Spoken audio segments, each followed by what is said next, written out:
Hello and welcome to another update video about Ethereum. Yeah, on the Ethereum chart, we still have the same and unchanged situation that a wave 1 likely topped here at around $2,030 on the 14th of July. And the idea is still that we're coming down in a wave 2. Yesterday we had a little bit of volatility, a small rally. Nothing that would have changed in any way though our outlook. I've made a small adjustment now actually to the last count I gave you, the micro count, but it doesn't really change anything. It's just sort of from an academic side to make a more reliable outlook. The idea is obviously that the wave 1 topped here on the 13th, 14th of July. The idea is we're now coming down in an ABC pullback. The idea is the A wave already bottomed on the Monday, the 17th of July. That's unchanged. The idea is the B wave already topped on the 20th of July. That's unchanged, even though the risk for a higher B wave is not completely gone. But it seems like also yesterday's move up was not even a B wave. So what could have happened was here a more complex B wave, a flat structure before we then come down in the C wave. But as I said to you before, as long as we don't break and sustain above 1918, which was our first resistance level, I don't need to assume we are in a high B wave. Even if we break above that level, the move up would just be a corrective rally and the lower low would still be assumed afterwards. So nothing has changed really. And yesterday's move was really of very, very little consequence overall. And I highlighted to you anyway, it needs to be a 5-wave move to the upside followed by a 3-wave pullback, so that we can really say, okay, it has bottomed here, but we haven't got a 5-wave move. In fact, what is very clear, and I confirmed that overnight already to channel members on Discord and Telegram, it is very clear. I mean, everybody, you don't even need to be able to count Elliott Waves in a very proficient way. This is a very clear 3-wave move, so anybody can see that. So it just tells you that, okay, this was certainly not yet a breakout attempt. Well, it was an attempt, but failed miserably.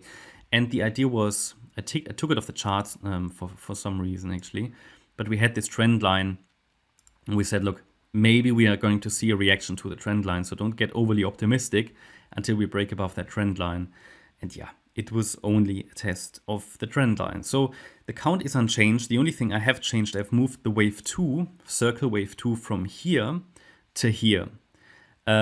Because what I think, even though I had yesterday the entire move down as a diagonal structure, so I had the wave 2 here, okay, and then I said, okay, maybe the third wave unfolds as an ABC, but that B wave would have been, it's a bit too high to be reliable, so I continue to see it here, as basically just the wave 2. I continue to see it as an impulse to the downside, but what I think might have happened, an A wave, a B wave, and this, or actually it needs to be a WXY.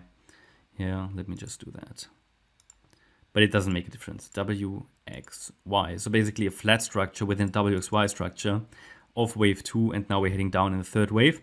Am I overly confident about in this wave count? No. Is the other count I gave you yesterday still valid? Yes. I just think let's just keep it like that and see what happens. Certainly against yesterday's swing high at 1905, the trend is down. It can still, I cannot rule out that it still will do a very fancy, that was the dog in the background, they will still do a very fancy high B wave. That risk is not gone, because B waves can be extremely difficult. They can trick you out, they can overshoot to the downside, all sorts of funny stuff.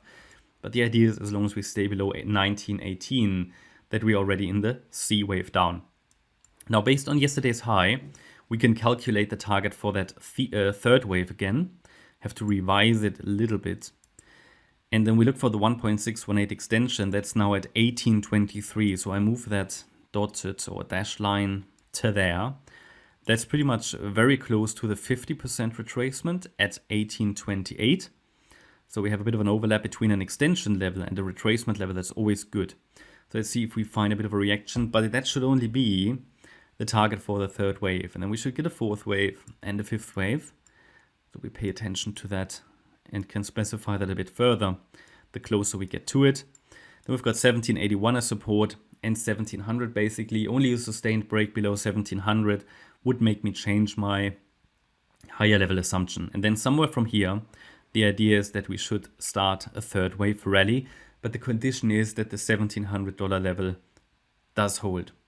Yeah, okay, that's my update about Ethereum. I hope you liked the update. If you did, please hit the like button, leave a comment and subscribe. And if you really like the content, then please check out the channel membership. Thanks a lot for watching. Bye-bye.